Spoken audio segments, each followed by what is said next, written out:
तो very short question में page number 10। हाँ ठीक है, सेकेंड वाली बुक से। तो क्वेश्चन दिया हुआ है, देखो, find the value of x if the slope of the line joining 2,5 x,3 is 2। मतलब ये बोला गया है, तुम्हें स्लोप दिया हुआ है, देखो, the if the slope of the line is 2, मतलब स्लोप तुम्हें m दिया हुआ है, तुम्हें m दिया हुआ है, ठीक है। और 2 पॉइंट दिए हुए हैं, तो हमें पता है स्लोप का फॉर्मूला क्या होता है, m का फॉर्मूला क्या होता है, m is equal to y2 minus y1 upon x2 minus x1। m के नीचे 2 रख देंगे, फिर y2 के नीचे ये देखो, ये x1 y1 है, ये x2 y2 है, वैल्यू को रख देंगे। 3 - 5 x माइनस टू आ जाएगा, बाद में x माइनस टू इधर आके 2 से मल्टीप्लाई हो जाएगा, तो ये हो जाएगा 2x एंड 2 - 4, फिर इधर आके डिवाइड हो माइनस हो जाएगा। तो बस इसका सिंप्लीफाई करना है यार, ये तो बहुत छोटे बच्चों से बताना पड़ रहा है मुझे। x इक्वल 1 आ जाएगा। नेक्स्ट क्वेश्चन दिया हुआ है कि find the value of y, मतलब 3, y और 2,4, तो तुम्हें दो कोऑर्डिनेट्स के पॉइंट दिए हुए हैं।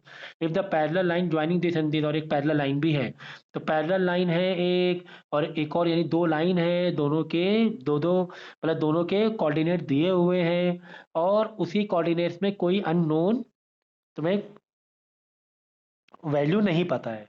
तो हमें एक चीज पता है, पैरेलल वर्ड आ गया, पैरेलल वर्ड आ गया तो क्या करेंगे, हाँ, पैरेलल में स्लोप क्या होते हैं, इक्वल होते हैं, यानी कि slope of A B is equal to slope of C D. मतलब इधर का y2 minus y1 upon h2 minus x1, और इधर का सी डी का भी, ठीक है। इस लाइन को देखो, इस लाइन को ए बी मान लो, इस लाइन को सी डी मान लो, है ना, सी डी। तो y2 minus y1 upon h2 minus x1, इसका डाल देना वैल्यू, इसकी पूरी डाल देना, और यहाँ पर भी y2 minus y1 upon h2 minus x1, ये वाले की वैल्यू डाल देना। हाँ, वैल्यू को सब सब्स्टिट्यूट मारना, लास्ट में देखो y कुछ रह जाएगा, तो सबको लेफ्ट राइट करके y equal to 9 linear equation solve कर लेना, ठीक है। तो कॉन्सेप्ट क्या था यहाँ पर, m is equal to m slope y2 minus y1, मतलब इसका फॉर्मूला आपस में इक्वेट था, इस वाले का फॉर्मूला और इस लाइन के जो स्लोप स्लोप का फॉर्मूला था, आपस में इक्वेट करना था, ठीक है। दोनों के स्लोप के फॉर्मूले को आपस में इक्वेट करना था, ठीक है। तो काफी इजी है। अच्छा ये बताओ आप लोग कि मुझे इस बुक के सारे क्वेश्चन कराने हैं कि जो आप, याद रहेगा, पहले पेज नंबर लिख लो, पेज नंबर, फिर क्वेश्चन नंबर डैश करके आप लिख लो, नहीं तो भूल जाओगे आप। देखो क्वेश्चन नंबर 3 दिया हुआ है, ए बी सी तीन कोऑर्डिनेट दिए हुए एक ट्राइंगल के। अरे बस, अब कल प्लीज आप मैं ये सुन लो, अभी मैं जैसे पढ़ा रहा हूँ पढ़ लो, कल आप इंपॉर्टेंट भेजना, तब हम लोग, ठीक है, करेंगे वैसे ही, क्योंकि अभी बीच बीच में भी दिक्कत होगी। अच्छा इतना ठीक है, सुनो। तो ए बी सी तीन वर्टिसेस ऑफ ट्राइंगल है, find the equation of the altitude through B, ठीक है ना। तो एल्टीट्यूड का मतलब क्या होता है, बी से एक लाइन गई है अपोजिट वाले बेस में एसी में, और 90 डिग्री, एल्टीट्यूड मतलब 90 डिग्री। और मुझे क्या करना है, इसकी क्या पता करना है, इक्वेशन पता करना है। ए बी सी तीन के कोऑर्डिनेट दिए हुए, और उसी में से बी से तुम्हें क्या पता करना है, इक्वेशन पता करना है। ये बात समझ में आ गई, हाँ या ना बोलिए, ठीक है। तो लाइन ऑफ इक्वेशन पता करने के लिए आपको क्या चीजें पता होना चाहिए, मैंने कई टाइप के फॉर्म बताए थे, ये फॉर्म वो फॉर्म है ना, अलग अलग, ये देखो, slope form, point slope form, 2 point slope form, intercept form, parametric form. तो मुझे इसमें ऐसा लग रहा है, देखो वाई इंटरसेप्ट स्लोप फॉर्म में तो वाई इंटरसेप्ट चाहिए, ये तो बड़ा मुश्किल रहेगा वाई इंटरसेप्ट निकालना, इसमें तो कुछ एक्स वाई कुछ दिया नहीं है ऐसा, वाई ये तो नहीं। बाद में क्या है, देखो point slope form, point slope form मालूम है क्या चाहिए, x1 y1 चाहिए और m चाहिए, है ना। पॉइंट स्लोप में क्या चाहिए, x1 चाहिए, y1 चाहिए, m चाहिए। तो यहाँ पे देखो b, अब ये देखो ये लाइन है, ये लाइन में b का तुम्हें कोऑर्डिनेट पता है, x1 y1 पता ही है तुम्हें, है ना। ये लाइन है b का तुम्हें इक्वेशन लाइन निकालना है, ये तो तुम्हें पता ही है, ठीक है ना। अगर m मालूम पड़ जाए, है ना, x1 y1 पता है ना, यहाँ पे ये हो गया x1, b वाला ये हमें मालूम है, ये वाला ई का नहीं पता, कोई बात नहीं, तो 2 पॉइंट में नहीं जाएंगे हम लोग, स्लोप में जाएंगे, हम लोग एम पता करेंगे, एम अगर पता चल जाए तो थोड़ा बहुत काम बन जाएगा। तो ये वाले फॉर्मूले से हम लोग कर सकते हैं, y minus y1 is equal to m x minus x1, जिसमें y1 और x1 पता होना चाहिए और m पता होना चाहिए, ठीक है ना। तो y1 x1 पता है, और हमें m पता होना चाहिए, m निकाल लेंगे हम लोग। तो m कैसे निकालेंगे मालूम है, देखो एम निकालने का तरीका, यहाँ पे देखो क्या लिखा हुआ है, A B C are vertices of triangle A B C, find the equation of altitude B. देखो हम लोग क्या करेंगे, पहले ए सी का क्या करेंगे, ए और सी पता है, ठीक है, ए सी और बी आपस में क्या है, परपेंडिकुलर है, आपस में क्या है, परपेंडिकुलर है। परपेंडिकुलर रिलेशन मैंने क्या बताया था लास्ट में, देखो अगर दो लाइन परपेंडिकुलर है तो क्या रिलेशन बैठता है उनका, ये देखो, if two line are perpendicular each other m1 is equal to minus m1 by m2, यानी m2 इज इक्वल टू क्या आ जाएगा, m2 इंटू m1, ऐसे देखो m2 into m1 is equal to -1, ये आता है रिलेशन।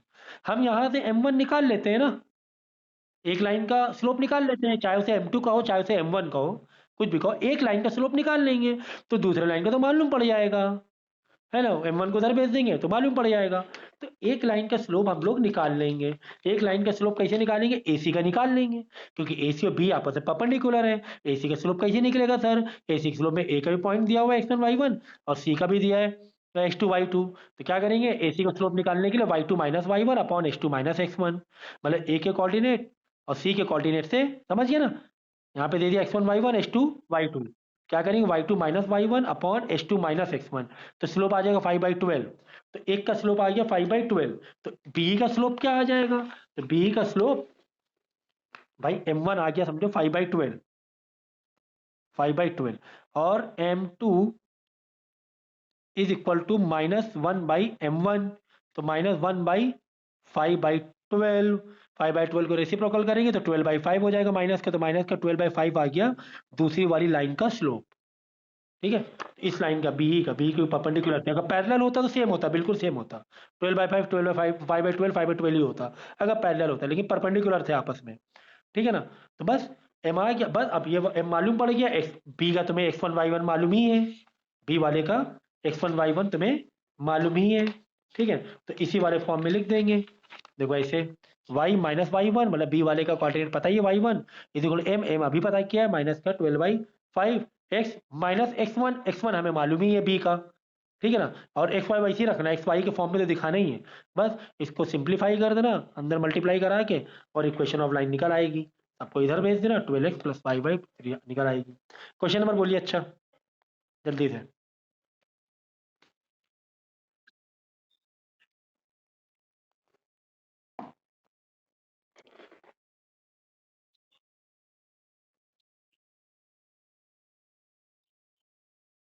नहीं, इसमें क्वेश्चन बताइए कौन सा है, क्वेश्चन नंबर मालूम है, फाइंड द करें 1,0 इसके, ठीक है अच्छा, देखो कल ये प्लीज आप काम कर लेना।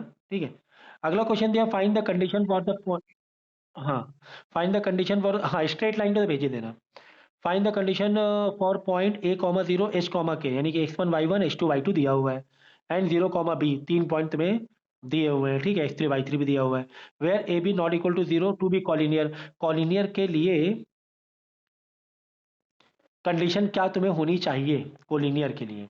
ठीक है ना, तो कंडीशन देखो इसका एक फॉर्मूला होता है, इसमें कुछ इस तरीके से आपको दोनों की स्लोप के दोनों की स्लोप को क्या करना होता है, इक्वेट करना होता है।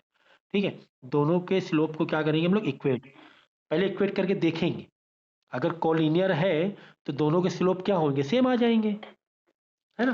कोलिनियर का मतलब होता है, ऐसे सोचो, कोलिनियर मतलब होता है जैसे ये है, तो ए पॉइंट, यहाँ पर बी पॉइंट और यहाँ पर सी पॉइंट, भाई देखो बी और सी का जो स्लोप है वही तो ए और बी का भी है ना, सेम ही तो है स्लोप, एक दूसरे के ऊपर रखा ही हुआ है एक तरीके से स्लोप, ऐसा तो है नहीं कि ए बी ऐसे जा रहा हो फिर बी सी ऐसे आ रहा हो, तब हम इसे कोलिनियर नहीं कहेंगे अगर ऐसा होता, है ना, अगर ऐसा होता, समझ रहे हो, समझे कि नहीं समझे, ए बी का स्लोप मतलब समझो ए बी है तुम्हारा 30 डिग्री और बी सी भी अगर 30 डिग्री है, बी सी भी अगर 30 डिग्री तो दोनों लाइन एक स्ट्रेट जैसी हो जाती।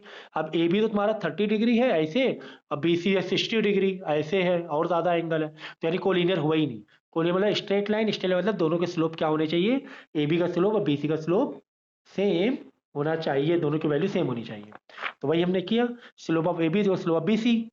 ठीक है, तो बस इसको हमने क्या किया, वैल्यू को सब्स्टिट्यूट कर दिया यहाँ से, ए बी समझो ये रिलेशन ये हो गया ए, ये हो गया बी, इसको मान लो सी, ऐसे मान लो, तो ए और बी का देख लो, बी और सी का देख लो, और Y two minus Y one upon X two minus X two X one is equal to इस वाले का Y two minus Y one upon X two minus X one.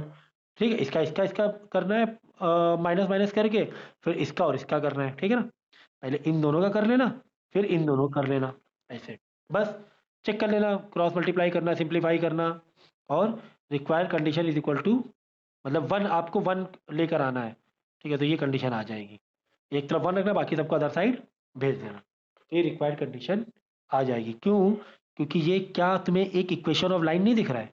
हाँ, एच अपॉन ए प्लस के upon B, ए और B क्या है, एक x intercept एक वाई इंटरसेप्ट, ये वाला फॉर्म है, देखो ये वाला फॉर्म है, ये वाला X upon A plus Y upon B, X जिसमें कोई एक कोऑर्डिनेट है, वाई जिसमें एक कोऑर्डिनेट है, तो ये भी तो वही है, एच कोई एक कोऑर्डिनेट है, के कोई एक उस कोऑर्डिनेट का मतलब ये है एप्सिसाइन कोऑर्डिनेट, ठीक है। समझ में आ गया कि नहीं आ गया? तो कॉन्सेप्ट क्या था, कॉन्सेप्ट में कॉन्सेप्ट समझा करो, इसीलिए मैंने वो 5 जो लेक्चर थे बहुत इंपॉर्टेंट थे, तो इसको कॉन्सेप्ट समझा करो कि क्या है, बोलना क्या चाह रहा है। तो कोलिनियर है मतलब इन दोनों को स्लोप को इक्वेट करना है, बस ये कहानी थी। अगला क्वेश्चन बताइए।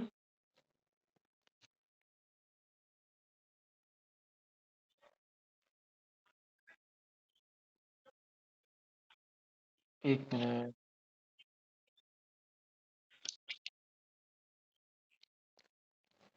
10 कॉमा लेक्चर, नहीं फिर से बोलो, 10 स्टार्टिंग क्या है?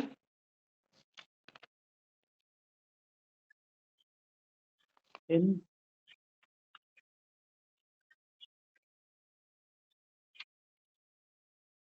खैर अगर स्ट्रेट लाइन में ट्राइंगल है, वर्टिसेस ऑफ ट्राइंगल, तो आगे क्या बोला गया है बताओ जरा मुझे, पूछा क्या गया है?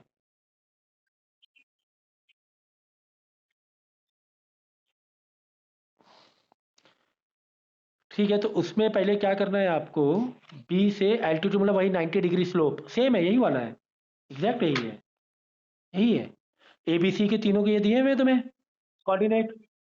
हाँ, तो एक पहले एक लाइन का जो ए और सी तुम्हें मालूम है, उन दोनों कोऑर्डिनेट पता ही है तुम्हें, इन दोनों कोऑर्डिनेट से स्लोप निकाल लेना इनकी, और यही स्लोप एल्टीट्यूड मतलब m1 इज इक्वल टू या m2 is equal to -1/m1, तो वहां से इस वाली लाइन का क्या निकल आएगा, दूसरा स्लोप निकल आएगा, ठीक है ना। अब बी के तुम्हें कोऑर्डिनेट पता है, इक्वेशन ऑफ लाइन बना देना, कौन वाले स्लोप से, ये वाले फॉर्मूले से, पांच जो बताए थे मैंने, ये वाला y minus Y one is equal to M, M मालूम पड़ जाएगा, y1 अभी बताया, ये वही है।